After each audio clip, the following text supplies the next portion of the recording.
નમસ્કાર વિદ્યાર્થી મિત્રો, welcome to the English class. ચલો આજે આપણે એક્ટિવ પેસિવ ની અંદર પરફેક્ટ પાસ્ટ ટેન્સ એટલે કે પૂર્ણ ભૂતકાળ સમજવાના છીએ. તો પૂર્ણ ભૂતકાળ એટલે શું? તો એના નામની અંદર જ ખાસ વસ્તુ યાદ રાખવાની. ભૂતકાળની અંદર પૂર્ણ કોઈ ક્રિયા થઈ ગઈ હોય. જો પૂર્ણ ભૂતકાળ એટલે કે ભૂતકાળમાં કોઈ ક્રિયા પૂર્ણ થઈ ગઈ હતી તેને દર્શાવવા માટે આ પૂર્ણ ભૂતકાળ પરફેક્ટ પાસ્ટ ટેન્સ નો ઉપયોગ થાય છે. તો આપણે એની વાક્ય રચનાને ધ્યાનમાં રાખી અને વાક્ય બનાવીએ. એના કીવર્ડ્સ કયા હોય મિત્રો? તો યાદ રાખજો, પરફેક્ટ પાસ્ટ ટેન્સ ની અંદર કીવર્ડ્સ જે છે એ બિફોર અને આફ્ટર આવે છે. કયા આવશે? બિફોર અને આફ્ટર. પણ આપણે સિમ્પલ સેન્ટેન્સ બનાવશું, કારણ કે બિફોર અને આફ્ટર વાળા વાક્યો જે છે એમાં બે ટેન્સ ને આપણે કોમ્બિનેશન કરવું પડે. એટલે કે પરફેક્ટ પાસ્ટ ટેન્સ અને સિમ્પલ પાસ્ટ ટેન્સ આ બેનું કોમ્બિનેશન કરી અને આપણે બિફોર આફ્ટર નો ઉપયોગ કરી શકાય છે. પણ આપણે પરફેક્ટ પાસ્ટ ટેન્સ ની અંદર સિંગલ વાક્ય બનાવશું. તો ચાલો શરૂ કરીએ.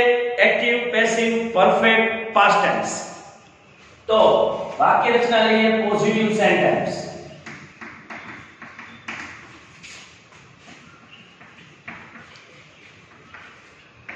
Positive sentence. Active voice, subject, subject ની બાજુમાં હેલ્પિંગ વર્બ તરીકે હેડ, ત્યારબાદ V3, object and other verbs. ફરીથી જોઈ લઈએ. સબ્જેક્ટ, હેડ, V3, ઓબ્જેક્ટ અને અધર વર્બ્સ. પેસિવ વોઇસ ની અંદર you know very well about it. Subject and object. Subject ની જગ્યાએ આપણે શું મૂકશું? Object. ત્યારબાદ helping verb તરીકે had. બરાબર? ત્યારબાદ તેની સાથે આવશે been. આ એક્સ્ટ્રા વર્ડ આપણે લાસ્ટમાં પણ મૂકેલો હતો. had been plus V3. V3 સાથે રહેશે by. ત્યારબાદ object આવ્યું તો object ની જગ્યાએ subject અને other words. અહીંયા કયું રૂપ આવશે? કર્મનું રૂપ. રેડી? ફરીથી વાક્ય રચના જોઈ લઈએ. સબ્જેક્ટ ની જગ્યાએ ઓબ્જેક્ટ, હેડ નું હેડ, હેડ સાથે બીન, ત્યારબાદ V3 નું V3, V3 સાથે બાય, ઓબ્જેક્ટ ની જગ્યાએ સબ્જેક્ટ અને other words નું other words. એક્ઝામ્પલ ના માધ્યમથી શીખીએ. I had completed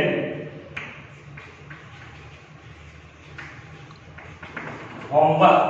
I had completed homework. એનો મતલબ હું હોમવર્ક પૂર્ણ કરી ચૂક્યો હતો. હું હોમવર્ક પૂર્ણ કરી ચૂક્યો હતો. શું પૂરું કરી દીધું? આપણે હોમવર્ક.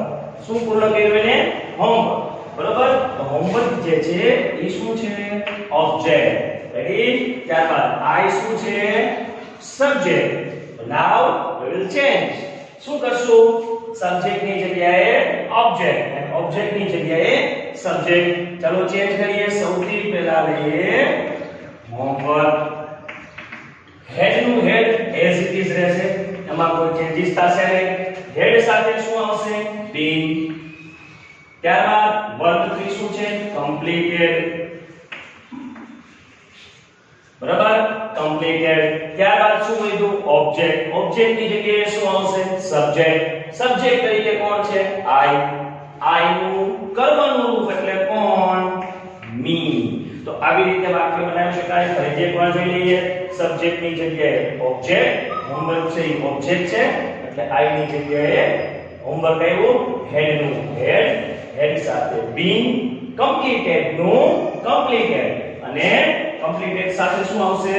બાય અને છેલ્લે લાસ્ટમાં આવશે મી. તો આવી રીતે આપણે વાક્ય સરળતાથી બનાવી શકાય છે. ચલો નેગેટિવ સેન્ટેન્સ એટલે કે નકાર વાક્ય તરફ જોઈએ આપણે.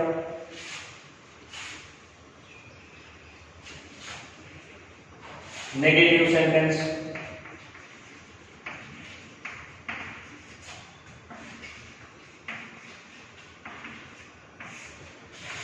નકાર વાક્ય. બરાબર? નકાર વાક્યની વાક્ય રચના જોઈએ. ખાલી ફક્ત નોટ મૂકવાનું છે. Subject head not V3 object other passive voice બનાવીએ. સબ્જેક્ટ ની જગ્યાએ ઓબ્જેક્ટ then head નું head સાથે નોટ ત્યારબાદ બી ઉમેરવાનું. બરોબર તો અહીંયા આવશે been V3 by subject અને other words. ફરીથી વાક્ય રચના જોઈએ. સબ્જેક્ટ ની જગ્યાએ ઓબ્જેક્ટ હેડ નું હેડ નોટ નું નોટ અહીંયા ઉમેરવાનું છે been V3 નું V3 ભેગું ઉમેરવાનું by ઓબ્જેક્ટ નું સબ્જેક્ટ ને other words. એક્ઝામ્પલ જોઈ લઈએ. બરાબર you had finished an apple.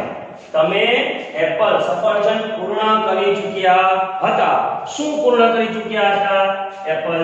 તો આ છે ઓબ્જેક્ટ અને યુ શું છે? સબ્જેક્ટ. ચાલો વાક્યને ફેરવીએ તો સૌથી પહેલા આવશે an apple, ત્યારબાદ હેડ નું હેડ. બરાબર પણ સોરી નોટ મૂકતા ભૂલાઈ ગયું છે એટલે નોટ અહીંયા આવશે નોટ.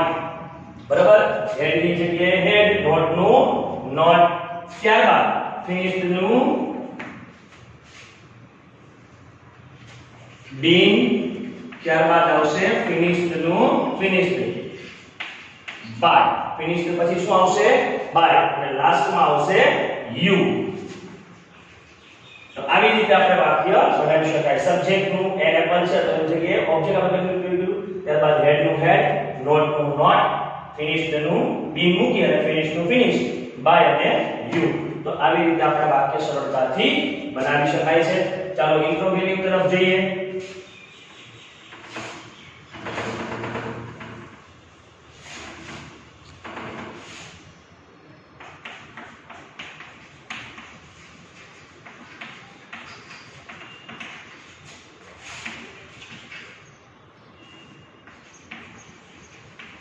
પ્રશ્નાર્થ વાક્ય. તો બંનેમાં હેલ્પિંગ વર્બ જે છે હેડ એ આગળ આવશે એટલે કે head subject V3 object other words ને ક્વેશ્ચન માર્ક. આ રીતે વાક્ય રચના રહેશે. પેસિવ બનાવીએ તો પેસિવમાં પણ હેડ આગળ આવશે. બંનેમાં હેડ આગળ જ આવે. સબ્જેક્ટ ની જગ્યાએ ઓબ્જેક્ટ એક્સ્ટ્રા વર્ડ છે બીન. ત્યારબાદ V3 નું V3 સાથે આવશે બાય. સબ્જેક્ટ ની જગ્યાએ ઓબ્જેક્ટ ની જગ્યાએ સબ્જેક્ટ. તો આવી રીતે આપણે વાક્ય બનાવી શકાય છે.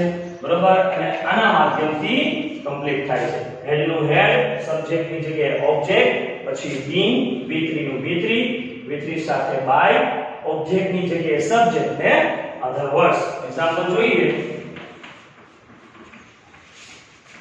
Had you eaten fast food? શું તમે ફાસ્ટ ફૂડ ખાઈ ચૂક્યા? બરોબર શું ખાઈ ચૂક્યા? Fast food. તો ફાસ્ટ ફૂડ જે છે એ ઓબ્જેક્ટ છે અને હેડ સોરી યુ જે છે એ સબ્જેક્ટ છે. ચાલો ફાસ્ટ ફૂડ ને ક્યાં લેશું? આગળ. પણ એ પહેલા હેલ્પિંગ વર્બ શું છે? હેડ. એને આગળ લેશું હેડ ફાસ્ટ ફૂડ બીન. બરોબર પછી eaten by you નું you. તો ચાલો આ જોઈ લઈએ. હેડ નું હેડ સબ્જેક્ટ જે છે એની જગ્યાએ ઓબ્જેક્ટ એક્સ્ટ્રા વર્ડ બીન eaten નું eaten અને by નું by છે આવશે you નું you. તો આવી રીતે આપણે પ્રશ્નાર્થ વાક્ય બનાવી શકાય છે. તો જરૂરથી તમને આ વિડિયો ગમ્યો હશે શેર કરજો, લાઈક કરજો અને સબસ્ક્રાઇબ તો કરવો. બીજું ખાસ આપણે જોઈએ આગળ આજ્ઞાર્થ વાક્ય. બરાબર આજ્ઞાર્થ વાક્યનું એક્ટિવ પેસિવ કેવી રીતે કરવું એને આપણે થોડું હિન્ટ મેળવી લઈએ.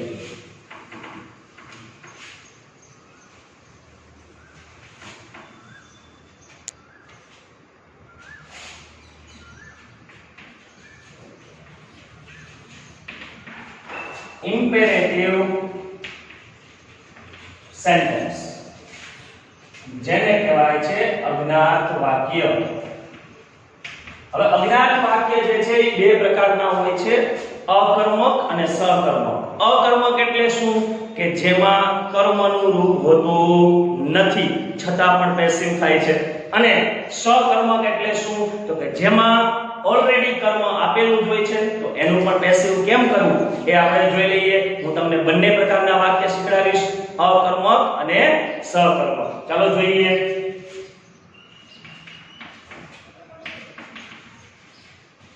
keep quiet. keep quiet એનો મતલબ ચૂપ રહો. બરોબર. હવે આની અંદર ક્યાંય તમને કર્મ જોવા મળતું નથી. કેમ ખબર પડે તો યાદ રાખો, શું વડે પ્રશ્ન પૂછો તો કર્મ મળે છે. keep quiet એમાં ક્યાંય તમે શું વડે પ્રશ્ન પૂછી શકતા નથી. તો આનું આપણે પેસિવ બનાવવું હોય તો કઈ રીતે બનાવાય તો એકદમ સરળ છે.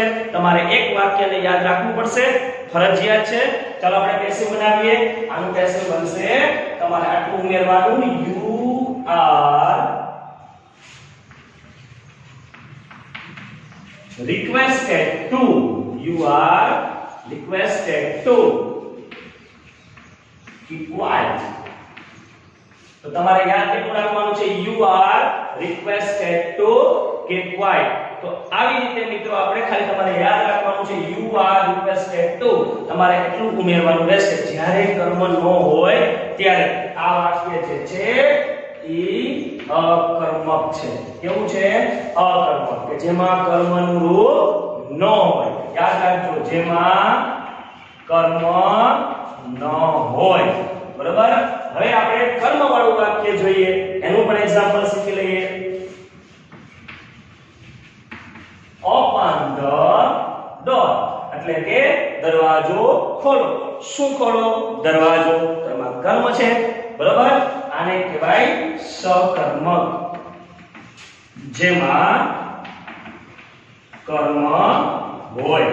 યાદ રાખજો. બરોબર. જેમાં કર્મ હોય. તો આપણે વાક્યનું પેસિવ બનાવીએ તો એમાં પણ એક શબ્દ યાદ રાખવાનો છે. અહીંયા ધ ડોર જે છે એ આપણી પાસે ઓબ્જેક્ટ છે અને ઓપન જે છે એ ક્રિયા છે. ચાલો ધ ડોર ને આગળ લઈએ. The door. એક શબ્દ યાદ રાખવાનો એ મિત્રો કયો? should be. આ તમારે યાદ રાખવાનું છે, should be. અને છેલ્લે આવશે ઓપન નું. the door should be opened. તો આવી રીતે આપણે વાક્ય બનાવી શકાય. ઓપન નું V3 કરેલું છે મેં અહીંયા. બરોબર. તો ઓપન નું V3 થશે opened. તો આવી રીતે આપણે મિત્રો ખાસ કરીને આજ્ઞાર્થ વાક્યનું એક્ટિવ પેસિવ બનાવી શકીએ છીએ. Thank you very much.